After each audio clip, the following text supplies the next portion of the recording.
Meghan really hit rock bottom after got stream of criticism over her narrow knowledge about Britain. Meghan Markle admitted she did not know what the national emblem of England was during a throwback interview that tested the Duchess of Sussex's British knowledge. Unlike her sister-in-law, Kate Middleton, who spent most of her adulthood being groomed for a royal role, Meghan had a very different journey. Before she started dating Prince Harry in 2016, was a successful actress, and her big break was her appearance on legal drama Suits. She once described herself on her lifestyle blog The Tig as the California girl who lives by the ethos that most things can be cured with either yoga, the beach, or a few avocados. It is not surprising then, that Meghan did not know much about Harry before meeting him, as she claimed during their post-engagement interview in 2017. In a newly resurfaced interview, Meghan also appeared to not be very well prepared on Britishness either. A palace insider who has worked with the Duke and Duchess of Sussex told UK media commentator Neil Shaw there were certain aspects of royal life that the former American actress was eager to ditch.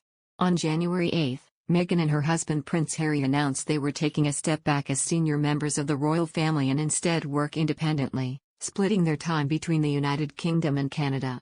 She never really came to terms with what was expected of the royal family and the need to publicly suppress opinion, the source told Sean. She did not get that you can't be political and have those thoughts discussed in public despite saying so to Harry at the start. Kensington Palace was just beyond anything she had known before. In a 2016 Dave interview, Meghan, at the time most famous for her acting work, was asked several questions to test her British knowledge. When asked what the national animal of England was, the future Duchess of Sussex looked clueless. She said, "Am I supposed to know that?" Looking at someone behind the camera, she added, "You don't know that." She doesn't know it either. When the animal was finally revealed to her, Meghan rebutted with much surprise, "It's a lion." Oh, appropriate. Since then, her knowledge on all things British has without a doubt improved. However, in an interview with Oprah Winfrey last March, Meghan revealed she received no formal training on how to be a member of the royal family prior to joining. She said, "There were certain things that you couldn't do. But, you know, unlike what you see in the movies, there's no class on how to speak, how to cross your legs, how to be royal. There's none of that training. That might exist for other members of the family. That was not something that was offered to me." Meghan insisted no one had prepared her or told her what to expect, so she took it upon herself to learn the British national anthem and hymns sung in church services. She added, even down to the national anthem. No one thought to say, "Oh, you're American. You're not going to know that." She claimed she had to Google the national anthem and learn various hymns late at night ahead of a televised service because she didn't want to embarrass them. She also told Oprah that Prince Harry taught her to curtsy just before her first meeting with the Queen. Meghan said, "I learned it very quickly.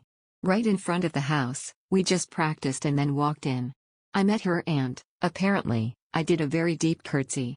Nearly 3 years later, her allegations of racism within the royal family and the media punched a hole in the spectacle, reflecting an all-too-real home truth for Black people and other minorities living in the country. The pair spoke of racist coverage in the British press during their bombshell interview with Oprah Winfrey last week, claims that led to the resignation of the head of the UK Society of Editors after he refused to acknowledge the problem. Meghan's allegation that one of her in-laws expressed concern over the color of her then-unborn son Archie has met no such reckoning. Instead, the royals have placed themselves in the apex of the culture wars, which have been growing since last summer's Black Lives Matter protests. These saw Prime Minister Boris Johnson deny that the UK was a racist country, ignoring evidence of the lived experience of many Black British people.